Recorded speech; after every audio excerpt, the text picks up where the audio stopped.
Welcome everyone to another GoDaddy Pro meetup. This is, I believe, the first one of 2023. So Happy New Year to everyone joining us. My name is Marcus Burnette and I am part of the GoDaddy Pro team.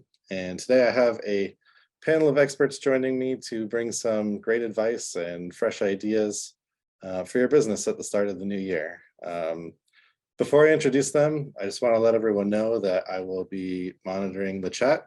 And if anybody has any questions along the way, please do toss them in the chat and I will kind of interject as necessary as the chats go on. This is also being recorded, so if anybody needs to hop out or you want to share this with your team later on afterwards, this will get uploaded to our GoDaddy Pro YouTube channel, and then an email will be sent out with the replay link and all of that. So if you're the type that likes to take notes along the way, go for it. If not, you'll get a replay of this anyways and be able to have all of the sage advice from these lovely folks. So let me go ahead and get started and introduce the panel a little bit. First up, we have Michele Butcher-Jones, founder of 13 Core, ShePress, WP, and Can't Speak Geek. She's also a WordPress core contributor, speaker, coach, and photographer, and lots of things. How are you today, Michele? Hey, I'm great. And I didn't even mention Thrive Agency, so there's that as well. Why don't you maybe tell us briefly a little bit about yourself on top of what I just shared? I am the lead WordPress support specialist for Thrive Agency, a full stack agency from everything from digital marketing to site builds, maintenance, and hosting. And then on the side, I also have my little WordPress shop that I've helped mostly do WordPress security on cleaning hacked websites and a little bit of maintenance and hosting. Then I do a lot with the WordPress community. Awesome. Yeah. Next up, we have a wonderful gentleman from the Great White North, a man of many titles, including digital marketing strategist, podcaster, WordPress security expert, and chief creator of amazing ideas. From stunning digital marketing in Toronto, Canada, Rob Cairns. How are you doing, Rob? Doing well, Marcus. Thanks for having me today. Much appreciated. Yeah, did I miss anything? You want to tell us a little bit about stunning digital marketing and what you do there? No, we basically are a digital agency. Specialty is in WordPress design and development, WordPress security, and email marketing right now. So that's about the extent of that. Yeah. Interesting. It's a bit of an email marketing revival, it feels like. So I think that's good timing. Yeah, it is good timing. Yeah. So. And finally, we also have someone joining us who just launched our latest GoDaddy Pro Academy course, helping web design businesses start or grow to the next level. She's also an expert in recurring revenue, runs her own agency, and helps train small businesses with her company, WP Care Market. Kristina Romero. Welcome to the panel, Marcus. Kristina. How are you? Good. Yes, we've got the GoDaddy Pro Academy live on YouTube right now. Hopefully more of a home soon. But yeah, that's some good stuff in there if people haven't checked it out. So awesome. And you want to tell people a little bit about WP Care Market as well? Oh yeah, so WP Care Market is a place where we train agency owners and freelancers how to build better client relationships, recurring revenue with website care plans, agency processes, automations, stuff like that. So there's courses and a coaching program over there, and it's been going strong since 2017. And excited to talk with you guys about kicking off the new year. Very cool. Yeah, I just wanted to set a little bit of a baseline just to let everyone know that you are all indeed experts in running businesses, especially web businesses, and kind of set the stage for what we're going to talk about today. So I do have some questions prepared that I sent you all as well. So hopefully you've had time to think about them a little bit. And I'm just going to dive right on into the first one. With the year just getting started, what is the first thing to consider before getting too far into the year? Something not as easily done later on the year, maybe. Could be business related, could be project or client related. What do y'all think? Whoever wants to go first. I know the first thing I did Okay. The first thing I did was review my books from 2022, just going in, seeing where revenue came from, the different buckets that revenue came from, what went well, what didn't go so well, what was big expenses, things like that. And obviously we have to do it anyway for tax season. So I think the earlier you do that in the year, the better. And then as you start to plan out your goals for the year, you have a better sort of like lens in which to view what to focus on and what not to focus on. Yeah, so a little bit of a mental recap of the previous year, I guess specifically on the money side for you in this Yeah. case. How about you, Michelle or Rob? Go ahead, Michelle. I would say one of the things that we do at first is just a reflection of what worked, what didn't work, what things should we put more spoons in when it comes to, do we really want to push like security items for, especially with the LastPass breach, of talking with clients on like how their security things are, or like, are we noticing we're growing too big for some of the software that we're using for like project management and all of that. Just a big what is and what isn't working, to set our goals straight for the next year, to grow on what we need to grow and change what we need to change. Awesome, Rob. Besides setting goals, one of the things I like to do on the admin side is set up my file structure for the year.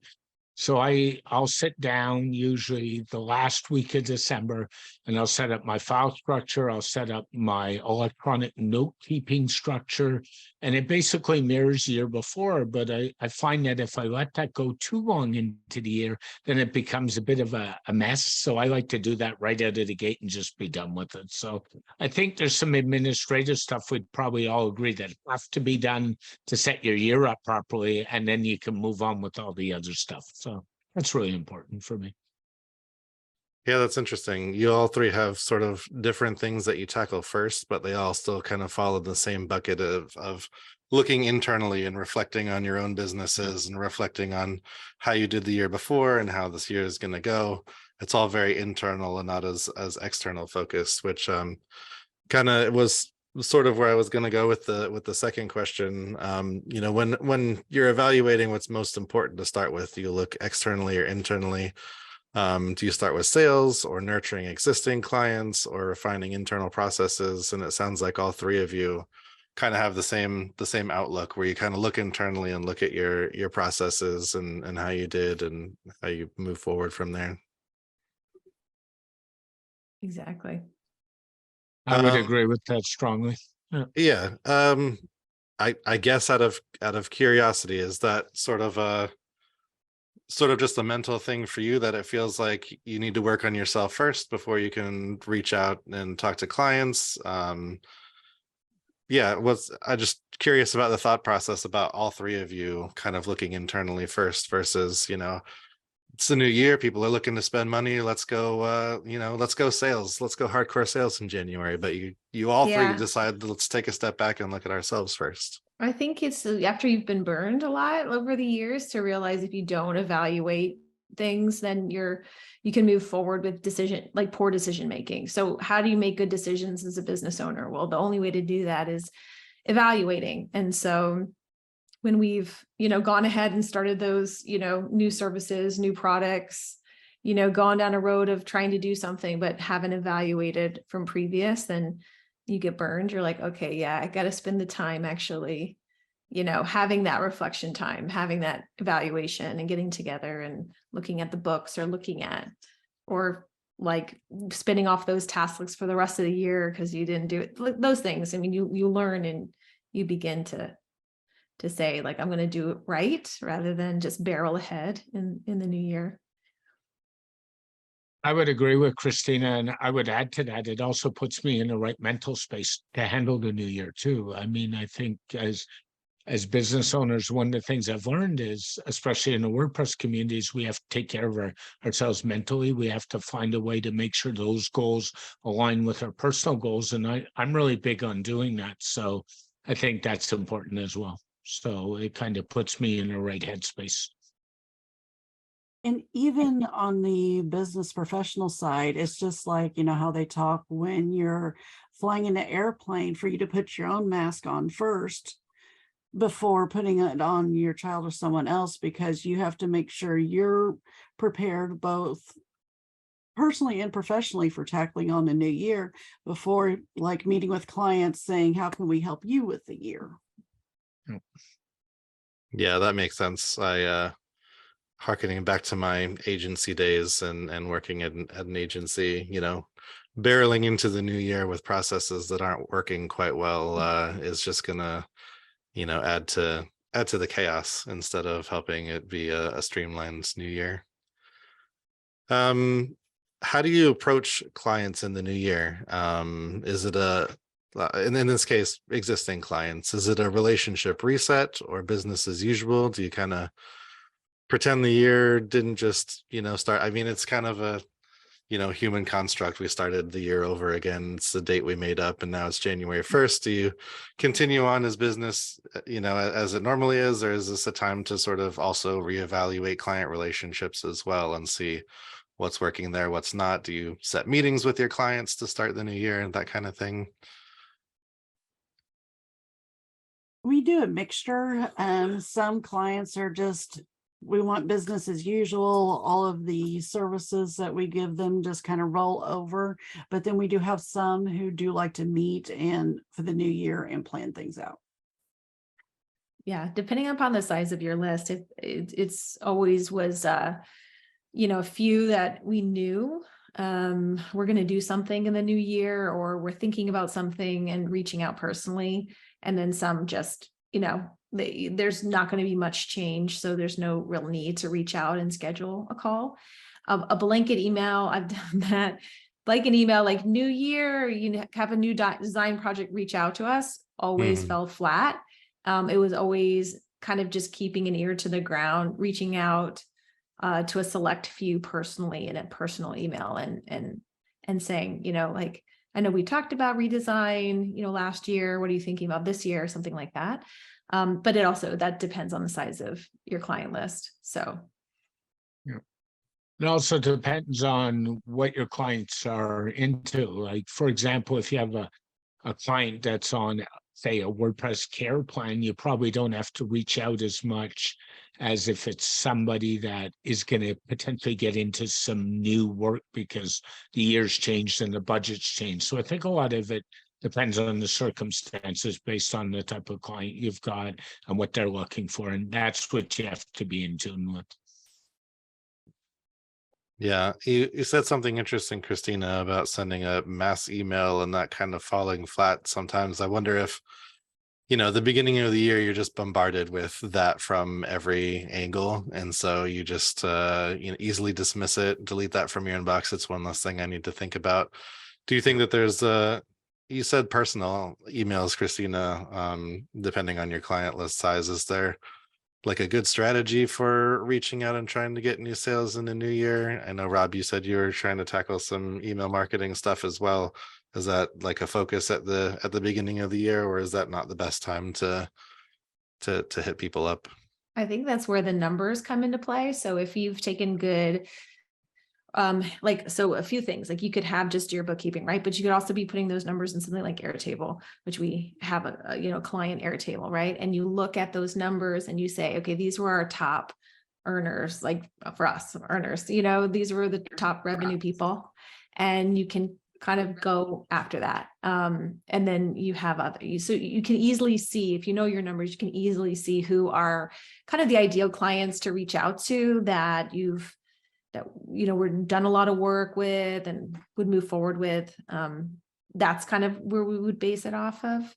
And then also, again, you kind of know from conversations where they are in their business as well. So if we had a site that was about 5 years old, guarantee we're sending an email out and asking about redesign. I would agree with that. The other thing I would step in and say is the outreach shouldn't just start when the new year hits. I actually start mine in early December. And one of the ways I start mine with clients is I'm big on sending my clients individual. I don't even use a service, signed Christmas cards. I do it every year. And I start it then and just say, thanks for the business and do it then. So I think you actually have to start it before the year hits and then build on that relationship. Relationship building is not let's hit January 1 and let's flip the switch. I think it's an ongoing process, and you got to figure out for each client what works best for them. And I think that's the most important thing. And another thing that we have done in the past is we have a just notebook for every client's website. And if we notice things that are not like need to do right now, but ideas for later type things, we'll throw them in that notebook from the beginning of the year. We're like, we've noticed it's been 4 years since you've done a new site design, or we've noticed that you had mentioned talking about switching your forms from like Ninja Forms to Gravity Forms or something like that. How would you like to talk about that in the new year? Yeah, so a lot of knowing your clients, right? Those relationships are, they're not starting fresh. You've had most likely you've had relationships with your clients long before January 1st rolled around, and so knowing them and knowing where you stand with their projects and potential new projects and stuff is super critical. And if you don't know, then you're reaching out for a strategy session. I mean, that's the thing, right? If you're watching this meetup and you're going, that's not me, I have no idea what my clients need or want or where they're at, then you're sending out an email saying, hey, it's a new year, let's get on a phone call and talk your goals for the year and like what you want to do. Agreed. Yeah, that's excellent advice. Shifting gears a tiny bit, is the beginning of the year a good time to launch or offer a new product or service, and why or why How about it depends? So not to sound wishy-washy, but the New Year's a busy time for a lot of people. It all depends on what your market is and what you're after. So for my agency, I tend to stay away from offering new services to clients in January. I personally prefer to do them later. So, but that's my opinion. For clients, it depends on what their market is. Is it a good time to do a web design? Well, for a retail client, it might be, because this isn't their busy season. For example, I would never do a retail redesign. I've got one right now for a jewelry store, and we're going to start the redesign this weekend. So we deliberately put it off from November to January because November's not the right time. So it all depends on what the market is. Yeah.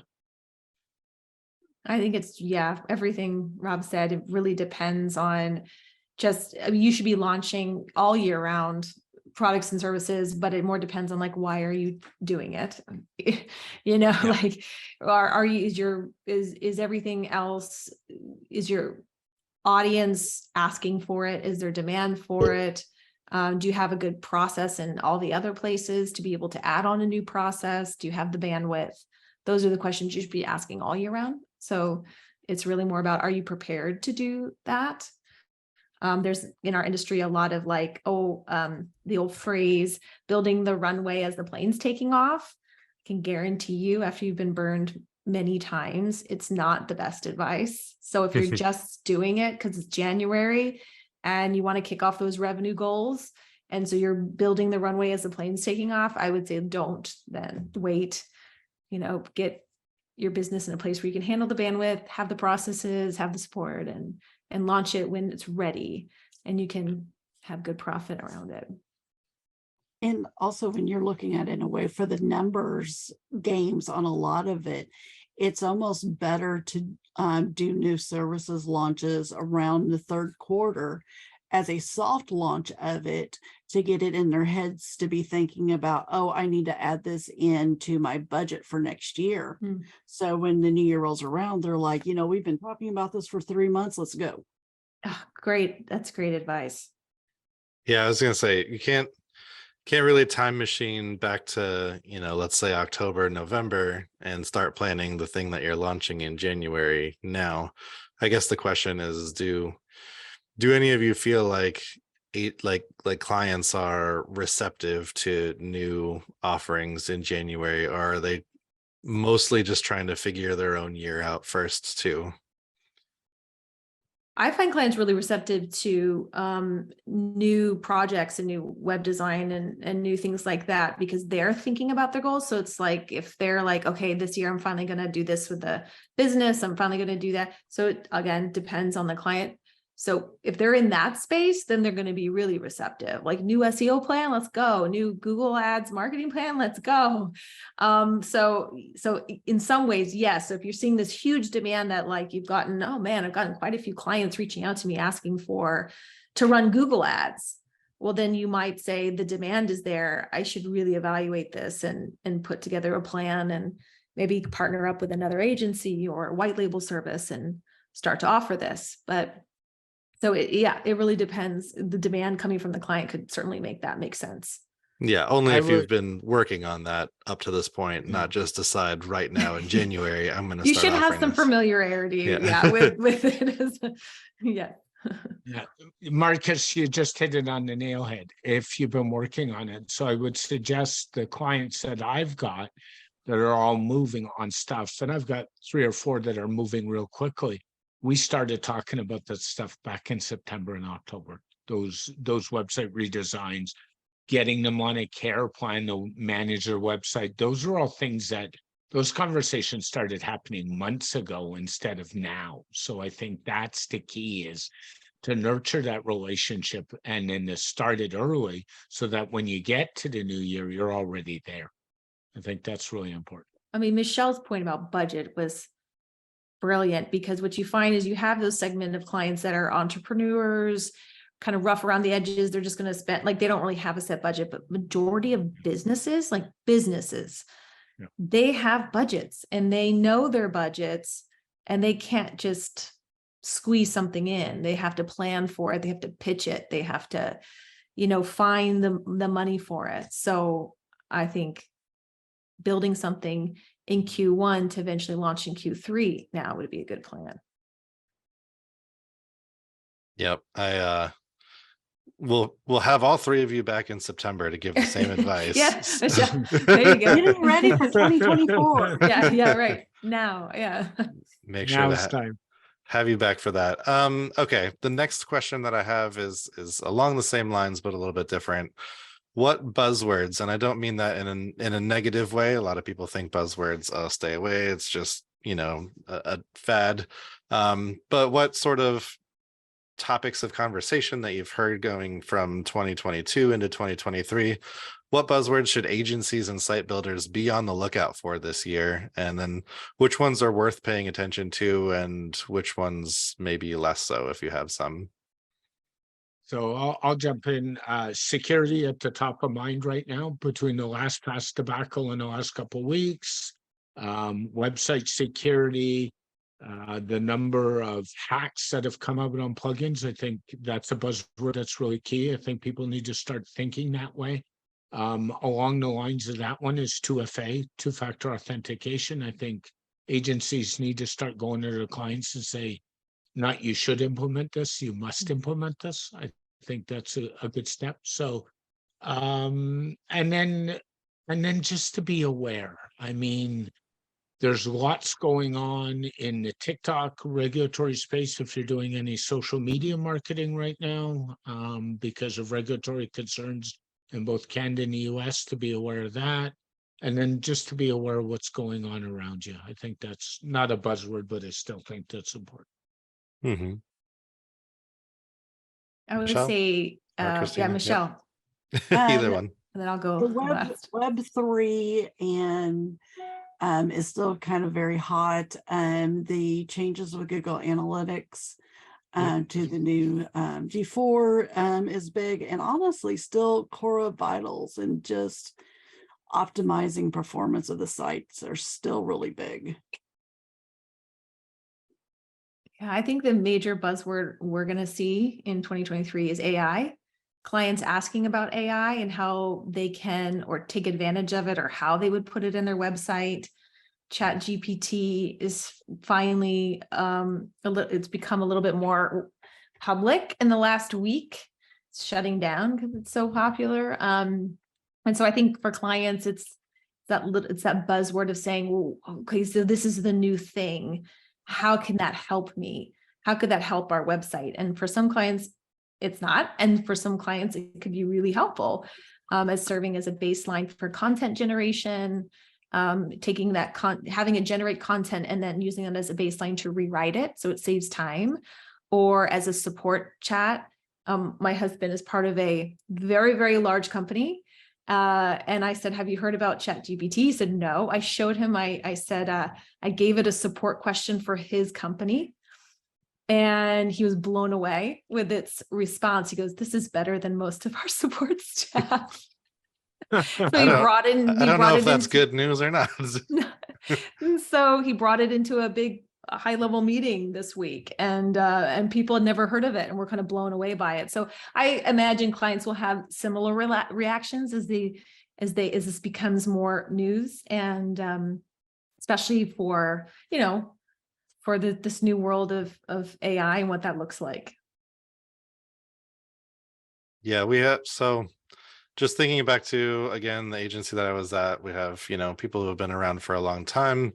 I don't want to say the word set in their ways, but is there any advice that any of you have for people who hear Web3, NFTs, AI, Chat GPT, and it's all just kind of overwhelming?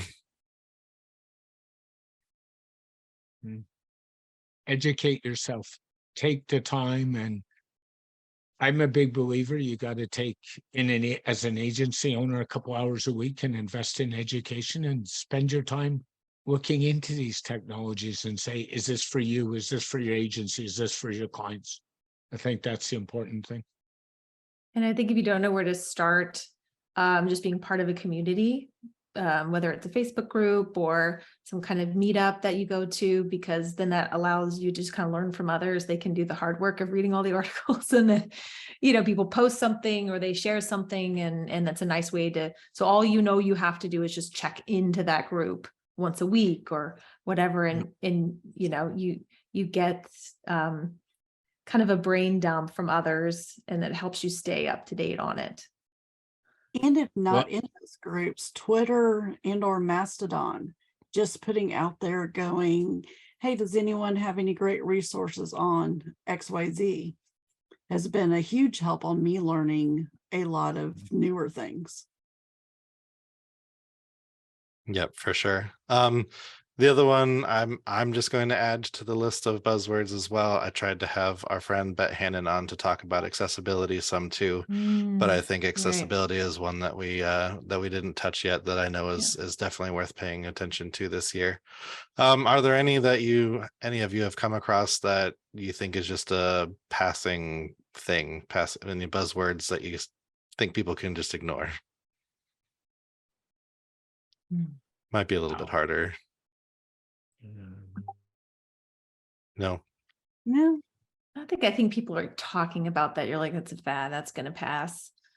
Well, I think that's hard thing to predict, because that's kind of the unknown, is what is what we're here pass, for. What's we're setting the out. tone for 2020. Right. We're going to tell people what to forget about, and then it doesn't become a thing anymore.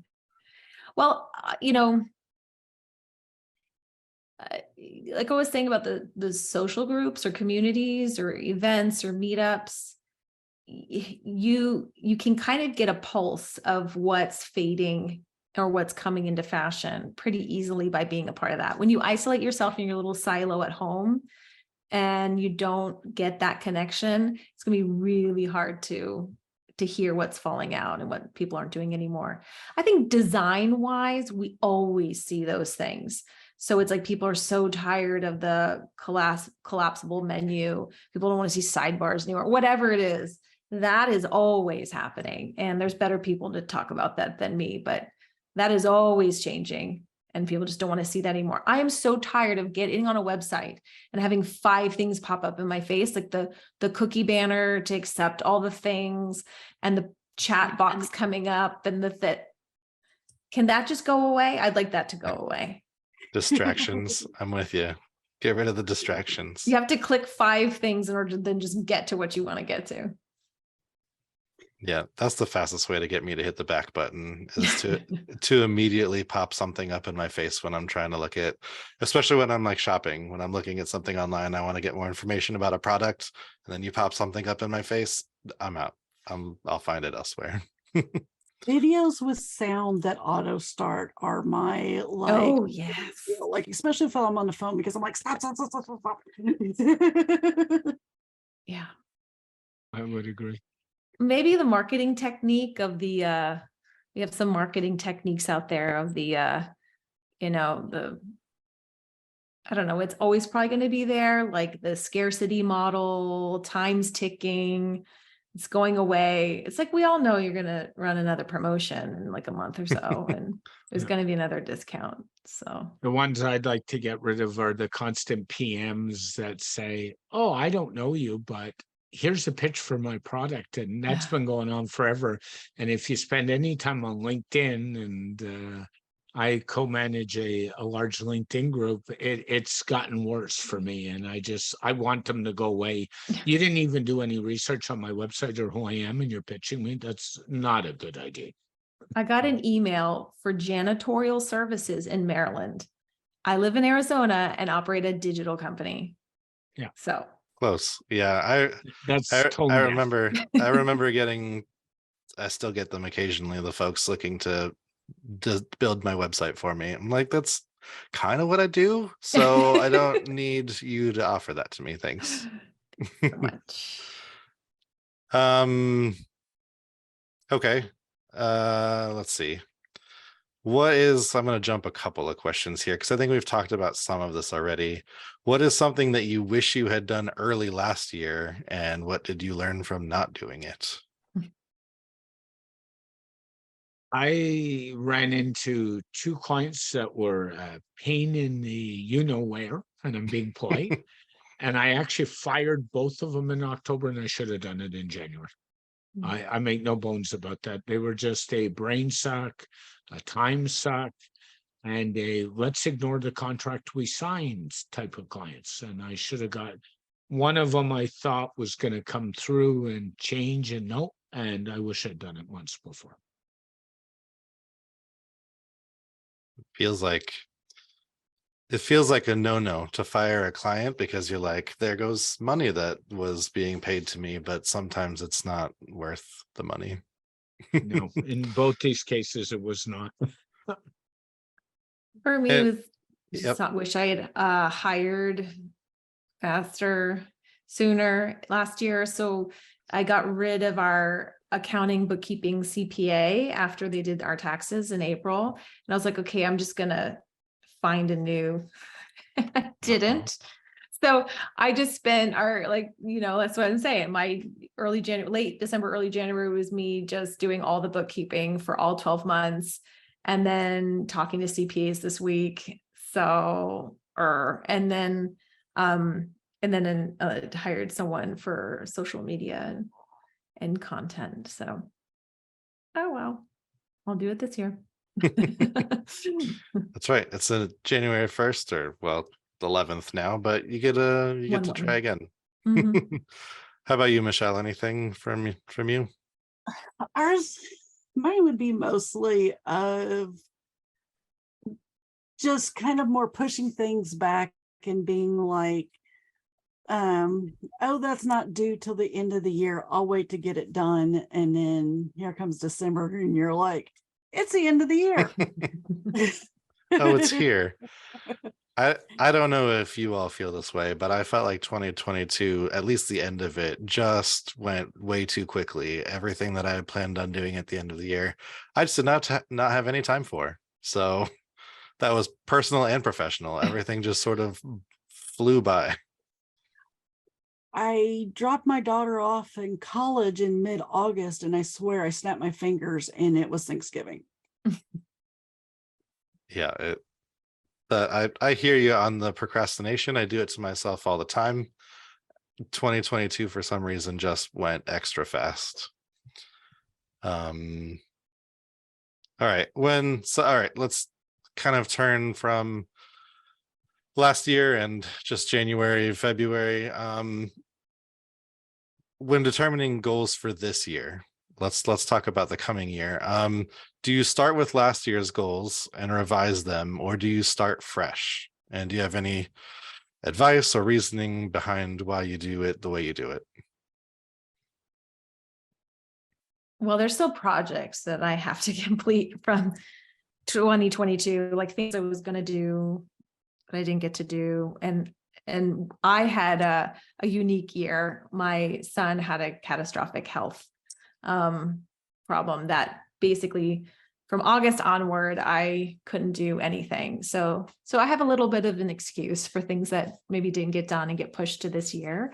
But I always like fresh. I'm like, why did I want to do this?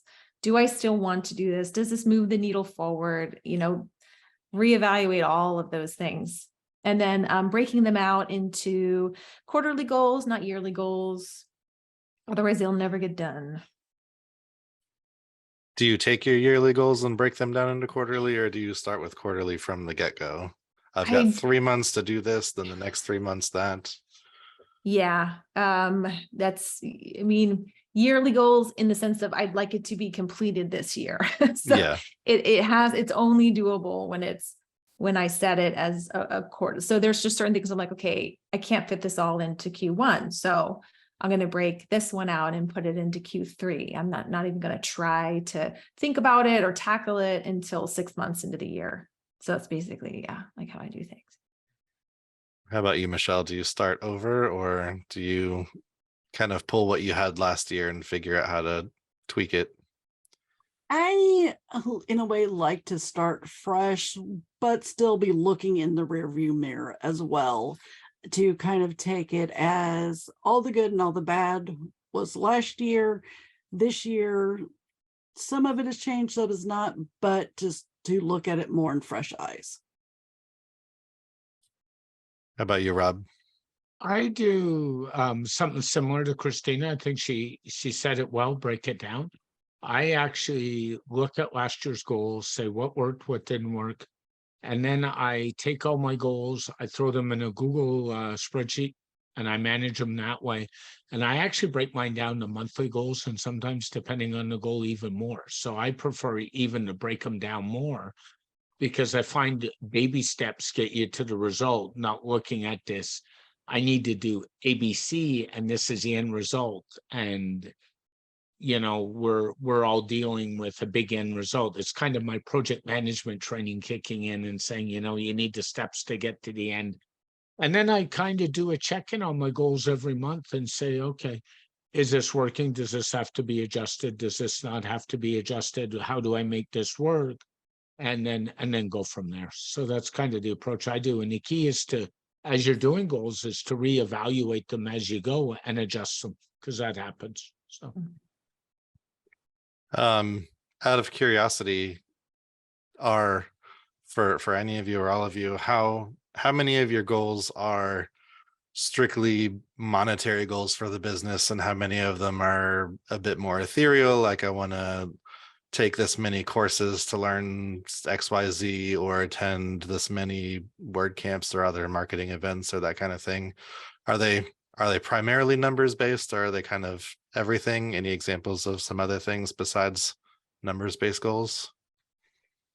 mine are actually both, Marcus. I do both. And I should tell you, I also include my personal goals in there, because the whole reason I run my own business is so I can run my lifestyle the way I want to run it. So I think as business owners, they have to overlap. Some people would disagree with me, but I think they do. So when I set mine down, it also includes setting them down and making sure they're in line with what my partner's goals are as well, because if she's not supportive of what I'm doing, it's not going to work at the end of the day for me. Mine are, Yeah. oh, go ahead, Kristina. Yeah, go. Mine are, you know, like with Rob's, but more of trifold, where there's my personal stuff, and then my personal professional, with where I'm looking at the numbers game of like my side hustles, but also I do a big learning goals as well, like not just attending like word camps or stuff, but say like, back when it was learn JavaScript deeply, getting into that. And then also like with my team and at Thrive, those goals, and just kind of see also with the combining of all three of those is where's the maximum effort too, because there's some like what I learned professionally on the side also helps with Thrive. And Mhm. if I'm looking at more of the more business type books of professionalism, like Lead from Any Seat or something like that, it's actually goals for all three areas of my life. Yeah, I echo that. I think the personal goals interweave with the business because you don't, live to work, you work to live. I've always, going back before this year, I always would set a revenue goal because I thought just basically, funny enough, you put a number out there and somehow you meet that number. It's always kind of happened. So it's okay, this year I want to make this, and I would hit the number. Like I wouldn't even go over or under. I just hit that number. And so that's what I had in 22. I had a revenue goal, a few projects I wanted to complete and things like that. This year has been really different because the last 6 months of 2022 was sort of life-changing in the sense of everything that happened in our family and basically almost losing my son. And it just changes perspective completely. And I was taking a walk with my husband. He's like, okay, what are your goals for this year? And I just was like, you know what, just that we're alive and healthy. And that's kind of the only place I can go right now is I'm really open. I'm really stepping into 2023 with open hands. Like, I don't know what's going to happen, and kind of meeting it on a daily basis is where I am. Although I do have like project goals. So it's not necessarily revenue goals this year, but just project goals, things I want to complete for my own satisfaction, things I want to put out there. So yeah, it's a different year for me for sure. And it's kind of navigating this and seeing where I go with it. But yeah, I don't really necessarily have same kind of goals I used to have previous Yeah, year.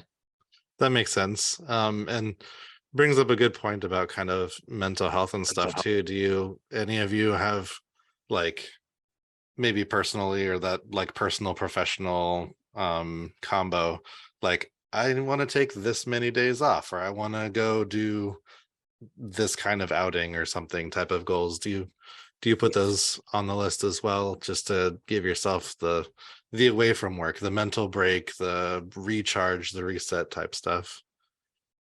Yes. And I also include the fun things, and then also like working out and goals for health and fitness as well. I do too, and I go so far as to include in that when you talk about mental health, I talk to a mental health counselor once a month, whether I need it or not, just to kind of make sure that my head's in line, because we all go to the doctor to look after our bodies. So Mhm. the brain's the most important organ. So I factor that in. I factor in things like I'm a big walker, so I factor in my goal is to do 5 out of 7 days to do a walk of an hour or more. Things like that, they're really important as well. Yeah, mental health in this profession is everything, mostly because we work siloed. Even if we have teams, they're typically virtual teams. Connecting, the best thing I've found in this space for mental health is get connected with community, get connected with some group of people, even if it's a couple people you just meet up with as like a mastermind group or anything, just having that accountability. And then also, getting your significant other, if you have that significant other, understanding of what you do every day. And, so making sure you're sharing that at the dinner table, not complaining about your clients, but your wins, like the things you did really well as well, just sharing about your business with your significant other and having them hold you accountable to bad clients that you need to fire and, too much work that you're taking on. Very early on, it was my husband who challenged me to say, don't work on weekends, don't work on nights, you're working in front of the TV, right? So Very, when I started having kids, it was like, okay, I only want to work 3 days a week. I only want to work 4 hours a day, different things like that. Always achieve those goals and rearrange things so I could have that. But then I realized it wasn't really mental health, because then my time was just going to also children who can drain you of your everything that you have. No, they're the best. They're so easy.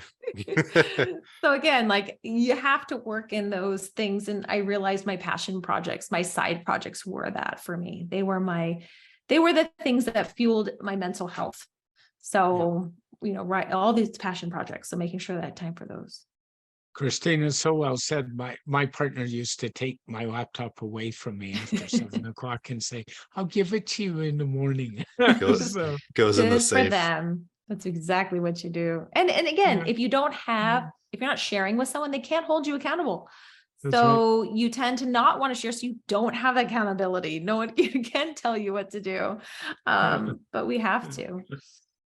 Yeah, that accountability angle is smart and good advice. If you don't write the goal down or put it somewhere where you can see it, then you don't even really tend to hold yourself accountable to it. So having that at the very least, holding yourself accountable to things by having it written down somewhere is important. And also, Yeah, go ahead.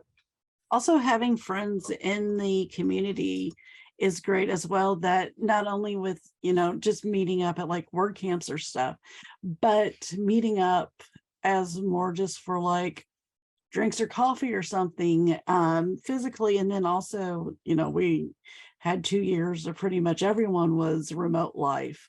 Of the Slack group of the ladies of WordPress that Andrea Rennick started years and years ago. That has been a blessing for when you can't have those actual physical person-to-person contacts, of just being able to have someone to run things over by and sharing the wins and losses as well. Yeah, people who get it, I guess, right? Because I have that with my wife. She's a teacher. I'll just talk to her about whatever's going on, and she cares and she'll listen, but she doesn't really understand because she's not in the same world, in the same industry. And same the other way. I try to empathize, but I'm not a teacher of junior high kids, and so it's hard for me to know what she's going through too. But when you have those groups like the masterminds and like the Slack channels with people who are going through the same things as you, and being able to kind of vent, and then have people understand and say, I've been through that, here's what helped me, and that kind of thing is super helpful as well. So I think that is great advice.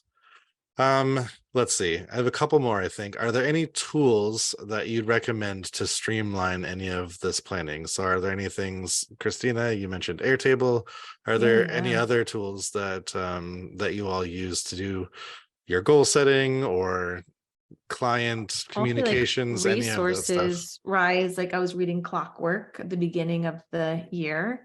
So like picking a good book on setting those systems and setting those goals can be really inspirational. So less about the tool and more about just getting you to do it. Because honestly, like, a tool is just not going to be the magic piece that's going to make you finally organize or finally do the goal or finally do the process. There's so many, you could do it in a Google Doc as long as you do it. So do yourself a favor and let's not play the shiny tool syndrome around this one. We all do it in this space. We all see new toys. Kristina's an Airtable user. I'm a Notion user for a long, long time. I'm not changing because I think at the end of the day, all the big tools, you can throw Trello into that space, you can throw Asana into that space. They all do the same thing and they'll all get you there. So decide on your tool, master it, decide what software you're going to use in your space, master it, and stop playing the jumping around. Your job is to get work done and not play with the tools. So mine That's is fair. still good old paper planner, having everything written down when it comes to my day and goals and stuff. But when it comes to events and then making sure tasks are done, I couldn't live without Google Calendar and having them all connected to the various calendars. So it's all in one place. Me is Yeah. absolutely, Michelle, everything Google. For the longest time, my process has always included a Gravity Forms on a site to automate in Zapier to do everything. And just at the end of the year, someone shared with me their process is using Google Forms. And I was like, I do everything in Google. Why haven't I done this? Like, what is like that one little thing? I was like, man, that didn't connect in my brain, but I could have had a folder with all the Google Forms and have it on one place and all these forms and all these websites. So I think I'm going to revisit Google a lot this year and kind of just put more into it. I'm a Google person too. Google Calendar, Google Drive, Google everything. Yeah, I want to jump in there and since we're talking about Google Calendar, and suggest if you're trying to streamline your work, don't keep separate calendars because you'll miss stuff. So don't keep a personal and a work calendars. Put all in the same calendar, because I don't know about you ladies and Marcus, but with me, sometimes stuff overlaps. If I've got time, I'll throw a personal item in the middle of the day sometimes. I'll throw a work item at night for a special client. So my worlds overlap. So like, don't keep separate calendars, do it all in one. And I have to say, I was one of those that took advantage of those Christmas deals or whatever, where it got the Pixel Watch with the Google. So I found I could customize it to actually put my calendar on the home screen. So it shows me my next upcoming appointment. And I was like, this is everything. So now like I see like, okay, I've got an appointment at 6 p.m. next, and that's me, 4 kids, everything, like that little change, that little thing of having my Google Calendar and synced up and everything. And now it's on my watch. I feel like makes I'm a a new difference. person. I'm there. Yeah. And color code your calendar. That's the other thing. So you can look at it at a glance and say, like for me, I'll color code things like yellow will be a podcast I'm recording, green will be something else, and I can look at quickly and say, this is where it matters. It makes sure important tasks are scheduled in as well. So you have dedicated time for those things, not just your appointments and meetings. That's so gold, Michelle. So gold. Yeah, for sure. I feel like I'm with Michelle on the on the paper and pen as well, or at least more so as I continue. I've went through a phase where I wanted to just eliminate paper from my life entirely. So I went completely digital with everything. And it's just all in this box and it's not in my head. And that's great, but I just miss all sorts of stuff and I don't remember anything. So the more I go along, the more I find myself just writing things down because it just cements it in my brain and I know exactly where it is. It's not lost into the cyberspace ether. And there has been no digital feeling yet that gives you the dopamine of taking a line and drawing it across something done. Oh yeah, I did the iPad pencil and everything, and it's still or like not quite crumpling the same. paper and throwing it away. Yes. Yeah, I have the Remarkable tablet, which I do love, and I'm trying to get better at like organize. Like I put everything on there, and I do like the feeling of it, but the feeling of just throwing something away because you're done with it. I like that feeling. It's going in the trash. Absolutely. All right, before I wrap us up, what's one final takeaway from each of you for those that are wanting to start 2023 off on a high note? Where should people start? What's the first actionable step? I'll go. Make sure that your personal and your business goals align, and you spend as much time on your personal relationships as you do on your business ones in 2023. I love that.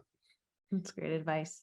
Look back, see what worked, what didn't work, spend the time to do that, spend the time to clean it up, and make sure that you can see from an easy view of where you offer, what your processes are, what your revenue is, what your revenue goals are. If that means you spend a whole day making a spot and a dashboard for you to reference, then do that. And it's going to make you feel more confident moving into the year as you expand and grow and hire or create. So spending the time to do that, I think it's really, really valuable. And now's the time to do it. It's not too late into the year. Yeah. Michelle? Mine is mostly just reach for that higher level, but write down the stairs to get there. Because a lot of times when you're looking at that just higher level, big picture thing, it can, one, be very daunting, but two, sometimes feel a bit unattainable. But if you give yourself the steps and the goals and the many workable areas, it makes it a lot more attainable. And when you give yourself the little goals to meet the big goal, it's also a dopamine release that keeps you going in that forward direction. Yep, checking those things off of the to-do list are very motivating for moving on to the next thing on the list. I have been taking a look at the chat this whole time. There have not been any questions, so either people are just sitting back and relaxing and enjoying all of this, or you covered it all. So I don't have any additional questions from those that are hanging out with us, and we are just about at the top of the hour now anyway, so I'm going to go ahead and wrap us up. I really enjoyed this, and I think there was a ton of really great content that came out of this. A lot of great advice, and a lot of good takeaways for people to head back to their teams, to their businesses, or to their desks, and write out some goals and figure out what's going to work for them in 2023. For us, like I said before, this is being recorded, so I will send out a replay of this as soon as I have it uploaded to our GoDaddy Pro YouTube channel. We have a couple of events coming up that I wanted to let everyone know about. There's a quick guide to SSLs with the folks from Sakuri that is going to happen next week at 2 p.m. Eastern on Wednesday. And then we also have at 3 p.m. a guest from a company called Smart Target coming on to talk about improving your e-commerce engagement to sell more. So those are also on events.godaddy.com, just like this one was for those of you that registered to be here with us for this one. And again, this one will be posted there as well as soon as we have it uploaded to YouTube. That's it for us today. Thank you all again for joining me and sharing all this fantastic advice to everyone. Thank you. Thanks for Great to having be us, here. Marcus. Great to see you, Rob and Michelle. And Marcus, have a good day. Yep, you too. Thank Thanks you. everyone for joining us. Have a And we'll good see you day, next everyone. time.